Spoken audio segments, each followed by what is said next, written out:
안녕하세요. 반갑습니다. 노무법인 인화의 공인노무사 조서필입니다.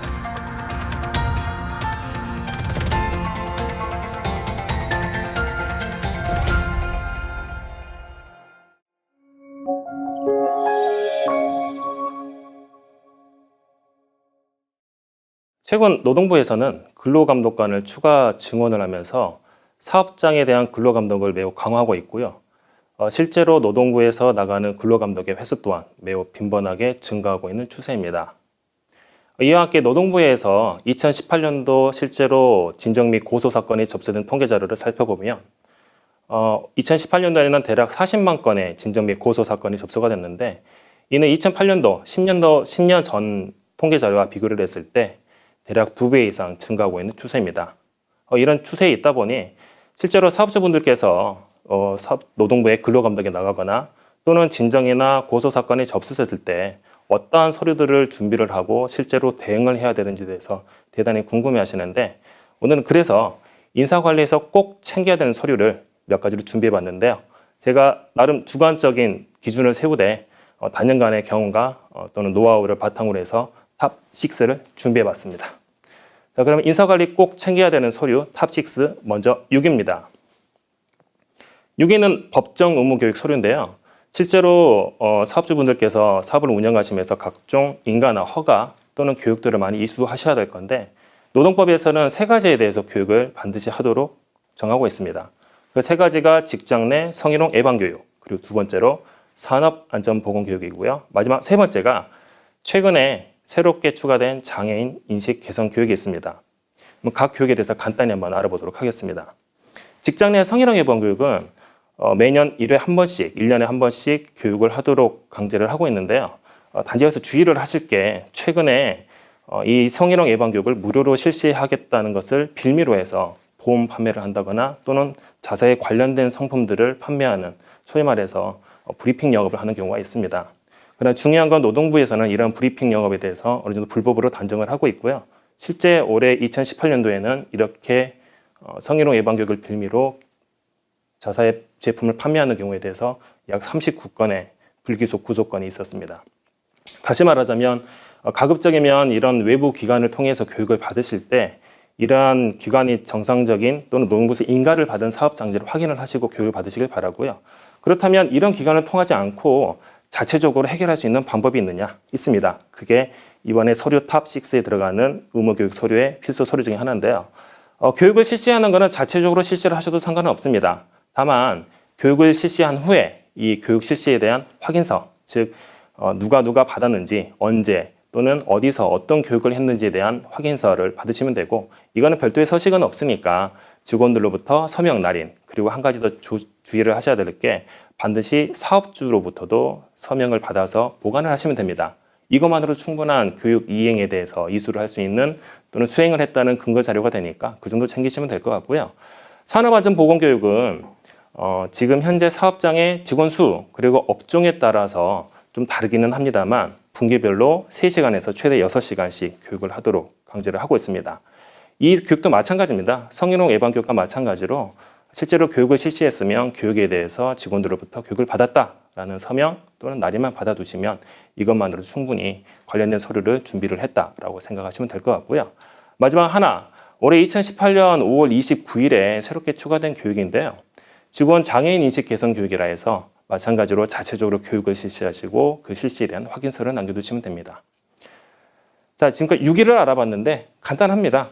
교육에 대해서 실시를 자체적으로 하시거나 또는 외부 기관을 통해서라도 실시를 하시되, 그거에 대해서 별도의 이수증이라든가 수료증이 필요한 게 아니고 그 교육을 실시를 했으면 실시에 대한 확인서, 이 하나만 어느 정도 구비만 해주시면 이에 대한 자료는 충분히 보관이 되지 않나 싶습니다.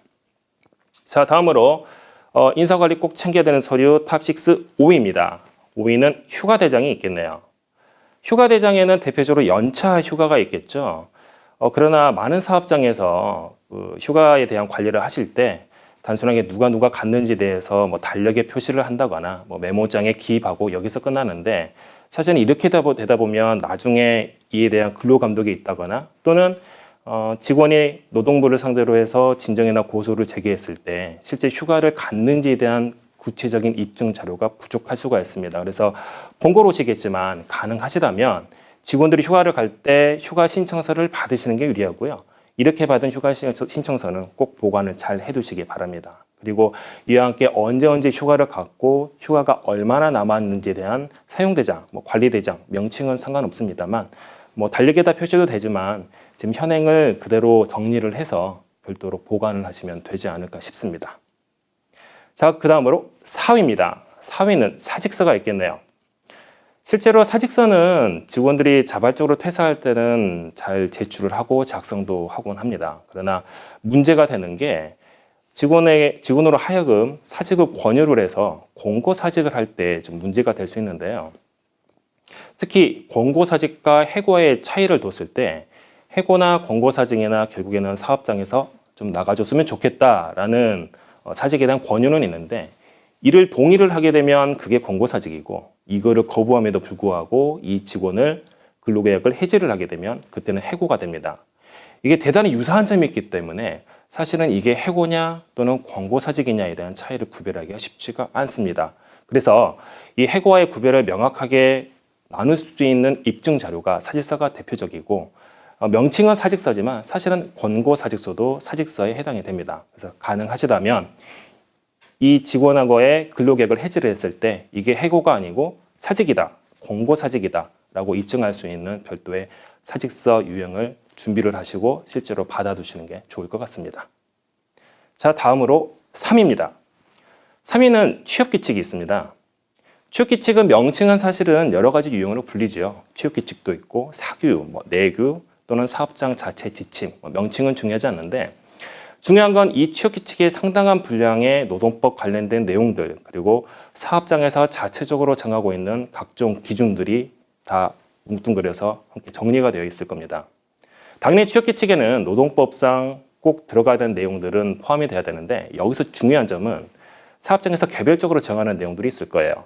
예를 들어서 경조사 휴가라든가 또는 성과급이나 상여금을 언제 지급을 할 것인가 또는 징계를 하게 되면 어떤 절차에 따라서 징계를 할 것인가 각종 내용들이 들어있는데 이런 내용들이 잘 정리가 되어 있지 않거나 또는 이런 내용들을 너무나 포괄적으로 정리를 하다 보면 나중에 이에 대한 분쟁이 발생하기 일쑤입니다. 따라서 취업규칙을 꼭 준비를 하시되 이 취업규칙에 들어가는 내용에 대해서 한번 검토를 해보시고 회사 내부 재량에 따라서 결정할 수 있는 부분이라면 재량껏 안에서 법적으로 문제가 없는 수준에서 취업규칙을 준비를 하시는 게 좋습니다. 자, 다음으로 2위입니다. 2위는 급여대장이 있습니다. 급여대장 매우 중요하죠. 노무상으로도 중요하고 세무상으로 상당히 중요한데 특히나 노무상으로 중요한 거는 제가 처음에 말씀드린 것처럼 노동부에서 근로감독이 나오거나 또는 직원이 진정이나 고소를 제기했을 때 임금이 제대로 지급이 됐는지 또는 산정의 방법이 문제가 없는지에 대한 기초 자료가 됩니다. 특히나 최근 근로감독관들이 근로감독을 나가게 되면 최저임금에 대한 위반 여부를 대체로 급여대장의 기본급이라든가 최저임금에 산입되는 범위의 수당 내에서 판단을 하는데 이에 대한 기초 자료로 근본적으로 급여대장의 기입된 수치를 보고 판단하기 때문에 반드시 급여대장을 준비를 하시되 특히나 급여대장 안에 들어있는 각종 수당의 금액들 또는 산정 근거들이 명확하게 있는지를 한번 검토를 해보시고 반드시 챙기시기 바랍니다. 자, 마지막으로 대망의 1위입니다. 1위는 근로계약서입니다. 저는 항상 근로계약서를 강조를 많이 하는데요. 우리가 임대차 계약을 하든 매매 계약을 하든 또는 보험계약을 하든 차용계약을 하든 각종 계약서를 쓰면서 막상 근로계약에 대해서는 크게 중요하게 생각하지 않는 경우가 다반수입니다. 그러나 근로계약서 같은 경우는 특별히 근로기준법에서 반드시 체결하고 교부를 의무화하고 있는데 이와 같은 의무를 이행하지 않게 되면 500만 원 이하의 벌금이 부과됩니다. 또는 일용직 근로자 같은 경우에는 매일매일 쓰는 게 일용직이잖아요. 그러나 이 일용직 계약서 한 건당 240만 원의 과태료가 부과되는데 이런 것들이 일용직을 많이 썼는데 그 달마다 각각 안 챙기게 되면 한 건당 240만 원의 과태료가 부과되니까 실제로 제가 겪었던 사건에는 이런 것들이 모여서 몇천만 원, 1억 이렇게 부과되는 경우도 있습니다. 이런 부분뿐만 아니라 실제로 근로자하고 사업주의 가장 기본적인 내용들이 담긴 게 근로계약서이기 때문에 근로계약서는 몇 번을 강조해도 부족함이 없고요. 실제로 노동청에서 근로감독이 있든 또는 노동청에 제기되는 진정이나 고소건의 태반이 근로계약서를 작성하지 않았다 또는 정상적으로 교부받지 않았다라는 내용이 많습니다. 따라서 근로계약서는 반드시 체결하고 특히 교부까지 하셔야 된다는 거 잊지 말고 꼭 챙기시기 바랍니다. 자, 지금까지 탑6를 알아봤는데요. 순위 외 몇 가지를 더 말씀드리고 넘어가자 합니다. 자, 첫 번째 급여 명세서가 있습니다. 급여 명세서는 근로계약서하고 급여대장 그리고 급여 명세서 이 세 가지가 다 일치를 해야 되는데 이제 여기서 제가 탑6 안에 넣지 않은 이유는 많이들 오해를 하시는 게 급여 명세서를 반드시 교부를 해야 되는 서류가 아니냐라고도 오해를 하십니다. 그러나 근로기준법에서는 반드시 교부할 서류에 대해서 딱 두 가지만 정하고 있습니다. 첫 번째가 앞에서 언급드렸던 근로계약서 그리고 두 번째가 사용증명서라는 건데요. 이 사용증명서는 간단히 말해서 경력증명서입니다. 근데 이와 같은 사용증명서 안에 급여 명세서가 포함된 게 아니냐? 그러면 반드시 교부할 의무가 있다라고 주장을 하는 경우도 간혹 있는데 실제로 노동부 행정개석에 따르면 이와 같은 급여 명세서는 교부할 의무가 없습니다. 그러다 보니 반드시 챙길 서류는 아니지만 그럼에도 불구하고 직원한테 너한테 지급되는 임금의 내용이 이렇다 또는 공제되는 내용이 이러하다라는 근거 자료가 되기 때문에 상호 간의 신뢰를 위해서라도 교부를 하실 때는 더 좋겠죠. 자, 그리고 근태 기록을 하나 더 말씀을 드리겠는데 근태 기록 또한 노동법상 반드시 보관할 의무는 없습니다. 다만 연장 수당이나 야간 휴일 수당이 지급됐을 때 이와 같은 근태 기록의 바탕에 대해서 산정이 돼야 될 것이고 따라서 만약에 노동부에 진정이 들어갔다, 고소가 들어갔는데 이 당사자가 나는 연장 근로를 이만큼 했는데 수당은 이만큼 받았습니다 라는 내용에 대해서 반론을 제기할 수 있는 자료는 되겠죠. 그럴 땐 장점이 되겠지만 오히려 또 단점이 될 수도 있죠. 예를 들어서 직원은 원래 9시 출근인데 본인이 그냥 일이 많아서 자체적으로 8시, 7시에 출근을 했는데 이와 같은 근태 기록이 오히려 사업주로 하여금 나는 연장 근로를 이만큼 했으니까 수당을 더 다오라는 근거 자료가 될 수도 있기 때문에 실제로 근태 기록을 어디서부터 어디까지 보관할지는 재량으로 판단하시면 될 것 같습니다. 자, 이제 두 가지가 남았네요. 나머지 두 가지 중에 첫 번째는 퇴직금 관련된 내용입니다. 퇴직금을 지급하실 때 지급한 내용은 뭐 이체 내역이라든가 또는 퇴직소득세를 산정을 하면서 같이 내용이 있겠지만 하나 더 말씀을 드리고 싶은 게 중간정산 신청서가 있습니다.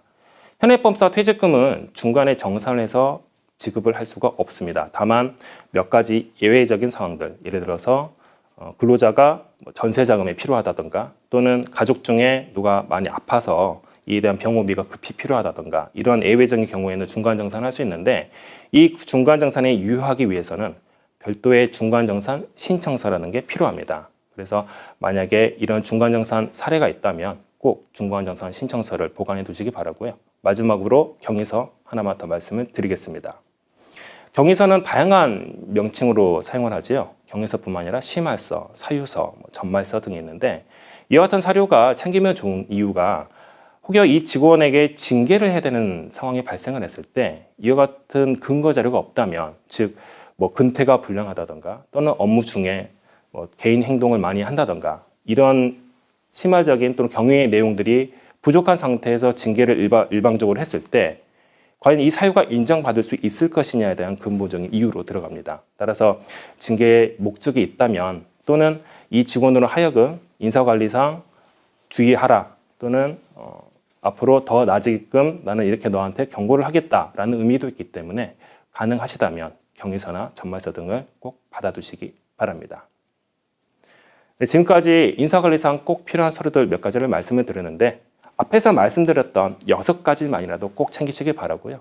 혹여나 노동부에서 근로감독에 나왔을 때 그리고 노동부에 진정이나 고소가 들어갔을 때 해당 서류들을 챙기면 대부분이 대응이 되고 대처가 될 수 있다는 점 꼭 유념하시고 잘 챙기시면 좋겠습니다. 네, 지금까지 노무법인 인화의 공인노무사 구서필이었습니다. 감사합니다.